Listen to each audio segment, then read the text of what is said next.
अपनी शादी की बात सुनकर दिव्या फट पड़ी, कहने लगी, क्या एक बार मेरी जिंदगी बर्बाद करके आप सबको तसल्ली नहीं हुई जो फिर से? अरे छोड़ दो न मुझे मेरे हाल पर, जाओ निकलो मेरे कमरे से, कहकर उसने अपने पास पड़े कुशन को दीवार पर दे मारा। नूतन आंखों में आंसू लिए कुछ न बोलकर कमरे से बाहर आ गई। आखिर उसकी इस हालत की जिम्मेदार भी तो वे ही थे। बिना जांच पड़ताल किए सिर्फ लड़के वालों की हैसियत देखकर उन्होंने अपनी इकलौती बेटी को उस हैवान के संग बांध दिया। यह भी न सोचा कि आखिर क्यों इतने पैसे वाले लोग एक साधारण परिवार की लड़की से अपने बेटे की शादी करना चाहते हैं। जरा सोचते कि कहीं दिव्या के दिल में कोई और तो नहीं बसा है। वैसे दबे मुंह ही पर कितनी बार दिव्या ने बताना चाहा कि वह अक्षत से प्यार करती है, लेकिन शायद उसके माता पिता यह बात जानना ही नहीं चाहते थे। अक्षत और दिव्या एक ही कॉलेज में पढ़ते थे, दोनों अंतिम वर्ष के छात्र थे। जब कभी अक्षत दिव्या के संग दिख जाता, नूतन उसे ऐसे घूर कर देखती कि बेचारा सहम उठता। कभी उसकी हिम्मत ही नहीं हुई यह बताने की कि वह दिव्या से प्यार करता है, पर मन ही मन दिव्या की ही माला जपता रहता था और दिव्या भी उसी के सपने देखती रहती थी। नीलेश अच्छा लड़का तो है ही, उसकी हैसियत भी हमसे ऊपर है। अरे तुम्हें तो खुश होना चाहिए जो उन्होंने अपने बेटे के लिए तुम्हारा हाथ मांगा, वरना क्या उनके बेटे के लिए लड़कियों की कमी है इस दुनिया में? दिव्या के पिता मनोहर ने उसे समझाते हुए कहा था, पर एक बार भी यह जानने की कोशिश नहीं की कि दिव्या मन से इस शादी के लिए तैयार है भी या नहीं। माँ बाप की मर्जी और समाज में उनकी नाक ऊंची रहे, यह सोचकर भारी मन से ही सही पर दिव्या ने इस रिश्ते के लिए हामी भर दी। वह कभी नहीं चाहेगी कि उसके कारण उसके माता पिता दुखी हों। कहने को तो लड़के वाले बहुत पैसे वाले थे, लेकिन फिर भी उन्होंने मुंह मांगा दहेज पाया। अब हमारी एक ही तो बेटी है, हमारे बाद जो भी है सब उसका ही है, तो फिर क्या हर्ज है, अभी दे या बाद में?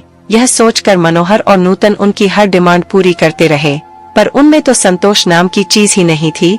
अपने नाते रिश्तेदार को वे यह कहते अघाते नहीं थे कि उनकी बेटी इतने बड़े घर में ब्याह रही है।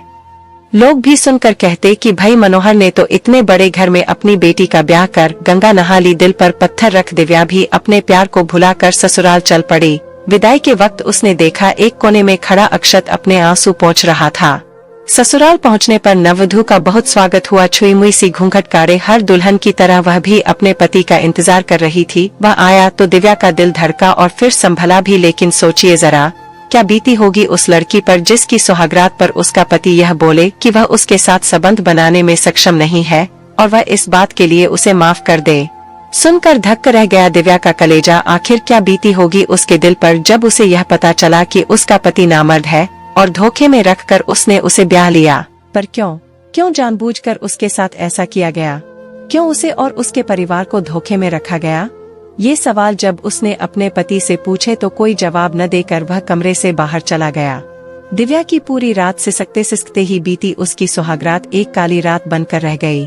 सुबह नहा धोकर उसने अपने बड़ों को प्रणाम किया और जो भी बाकी बची रस्में थीं उन्हें निभाया। उसने सोचा कि रात वाली बात वह अपनी सास को बताए और पूछे कि क्यों उसके जीवन के साथ खिलवाड़ किया गया, लेकिन उसकी जबान ही नहीं खुली यह कहने को। डोट कुछ समझ नहीं आ रहा था उसे कि करे तो करे क्या, क्योंकि रिसेप्शन पर भी सब लोगों के सामने नीलेश उसके साथ ऐसे बिहेव कर रहा था जैसे उनकी सुहागरात बहुत मजेदार रही। हंस कर वह अपने दोस्तों को कुछ बता रहा था और वे चटकारे ले लेकर सुन रहे थे। दिव्या समझ गई कि शायद उसके घर वालों को नीलेश के बारे में कुछ पता न हो, उन सब को भी उसने धोखे में रखा हुआ होगा। पगफेर पर जब मनोहर उसे लिवाने आए और पूछने पर कि वह अपनी ससुराल में खुश है, दिव्या खून का घूंट पीकर रह गई। फिर उसने वही जवाब दिया जिससे मनोहर और नूतन को तसल्ली हो। एक अच्छे पति की तरह नीलेश उसे उसके मायके से लिवाने भी आ गया। पूरे सम्मान के साथ उसने अपने सास ससुर के पांव छुए और कहा कि वे दिव्या की बिल्कुल चिंता न करें, क्योंकि अब वह उनकी जिम्मेदारी है। धन्य हो गए थे मनोहर और नूतन संस्कारी दामाद पाकर, लेकिन उन्हें क्या पता कि सच्चाई क्या है। वह तो बस दिव्या ही जानती थी और अंदर ही अंदर जल रही थी। दिव्या को अपनी ससुराल आए हफ्ते से ऊपर का समय हो चुका था, पर इतने दिनों में एक बार भी नीलेश न तो उसके करीब आया और न ही प्यार के दो बोल बोले। हैरान थी वह कि आखिर उसके साथ हो क्या रहा है और वह चुप क्यों है।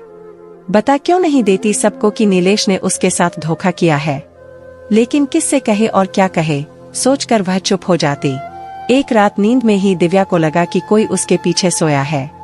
शायद नीलेश है, उसे लगा, लेकिन जिस तरह से वह इंसान उसके शरीर पर अपना हाथ फिरा रहा था उसे शंका हुई। जब उसने लाइट जलाकर देखा तो स्तब्ध रह गई, क्योंकि वहाँ नीलेश नहीं बल्कि उसका पिता था जो आधे कपड़ों में उसके बेड पर पड़ा उसे गंदी नजरों से घूर रहा था। आप यहाँ मेरे कमरे में क्या कर रहे हैं पिताजी, कहकर वह अपने कपड़े ठीक करने लगी, लेकिन जरा उसका ढीठपन तो देखो। उसने तो दिव्या को खींचकर अपनी बाहों में भर लिया और उसके साथ जबरदस्ती करने की कोशिश करने लगा। दिव्या को अपनी ही आंखों पर विश्वास नहीं हो रहा था कि उसका ससुर ही उसके साथ। मैं आपकी बहू हूँ, फिर कैसे आप मेरे साथ, वह डर के मारे हकलाते हुए बोली। बहू, ठहाके मार कर हंसते हुए वह बोला, क्या तुम्हें पता नहीं है कि तुम्हें मुझसे ही वारिस पैदा करना है, और इसीलिए ही तो हम तुम्हें इस घर में बहू बना कर लाए हैं। सुनकर दिव्या को लगा जैसे किसी ने उसके कानों में पिघला शीशा डाल दिया हो।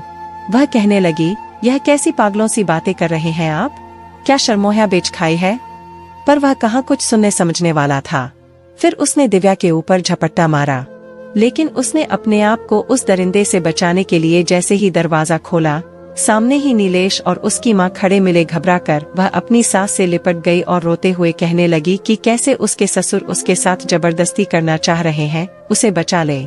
बहुत हो चुका यह चूहे बिल्ली का खेल, कान खोलकर सुन लो तुम कि ये सब जो हो रहा है न वह सब हमारी मर्जी से ही हो रहा है, और हम तुम्हें इसी वास्ते इस घर में बहू बना कर लाए हैं। ज्यादा फड़फड़ाओ मत और जो हो रहा है होने दो। अपनी सास के मुंह से भी ऐसी बात सुनकर दिव्या का दिमाग घूम गया, उसे लगा वह बेहोश होकर गिर पड़ेगी। फिर अपने आप को संभालते हुए उसने कहा, तो क्या आपको भी पता है कि आपका बेटा।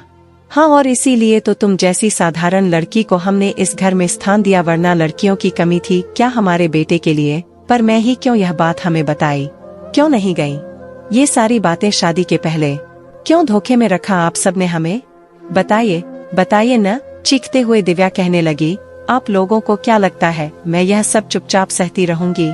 नहीं, बताऊंगी सबको।